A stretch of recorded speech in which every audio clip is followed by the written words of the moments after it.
A lot of people think that the core is just a fancy term for abs that we in the fitness industry use to sound more professional. In reality, the core is much more than just the abs. So, what is it then?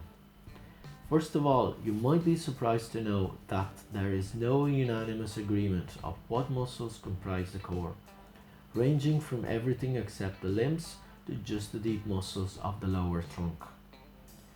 In most physiotherapy circles, it is defined as the most intimate muscles that act directly on the spine and pelvis, and the four generally accepted are the diaphragm, lumbar multifidus, transverse abdominis, and the muscles of the pelvic floor.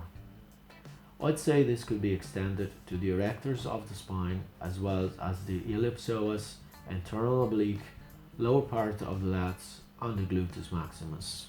So, rather than being a well-defined muscle group, the core is a compound system of muscles that act in synergy for two specific and very important purposes: to stabilize the spine and to transfer force. The core acts as a stabilizer because the spine alone wouldn't keep straight and stiff by itself and is dependent on a set of ligaments and muscles for its support and security. In many real-life activities, the function of the core muscles is to stiffen and prevent motion in the deeper trunk, protecting the spine and internal organs. This is a fundamental difference to the muscles of the limbs, which have the opposite function, that is, to create motion. By stiffening the torso, the core muscles protect the spine from excessive motion and injury during static and dynamic movements. This is of a fundamental importance not only in sports, where impact, collision and explosive movements are quite frequent, but also in everyday activities, being lifting boxes, moving furniture or carrying a backpack. The function of the core could be compared to a turtle's shell. It keeps what is inside safe and still in case trouble comes. The other function of the core muscles is to transfer force to the limbs. We can say that the core acts as a bridge or connection between the lower and the upper limbs. Because of its action of force transmission, some people consider the core as the powerhouse for the body. Although the limbs create motion, they don't generate much power by themselves.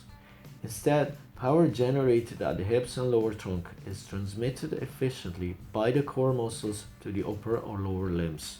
Let's take an example. If I throw a punch and I just engage my arm in the action, I won't be able to produce much force because I lack a ground base of support for the motion, and the muscles involved are small compared to the rest of the body and therefore cannot generate much force. Now, watch the same punch, but this time I'm using my core muscles as well. The motion originates with a rotation of the hips with the assistance and support of the legs and feet firmly pressing on the ground, and is transferred to the arm through the core muscles. You can see how much more power is generated here because now there are more muscles involved.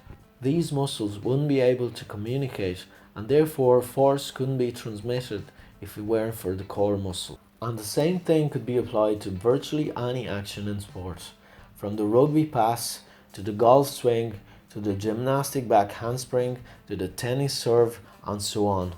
There's a multitude of tests out there that can measure core strength and stability.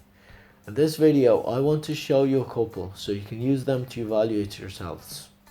For clarity purposes, I've divided each exercise into 3 levels of difficulty, where level 1 would be a beginner's level of core strength, level 2 an intermediate, and level 3 advanced.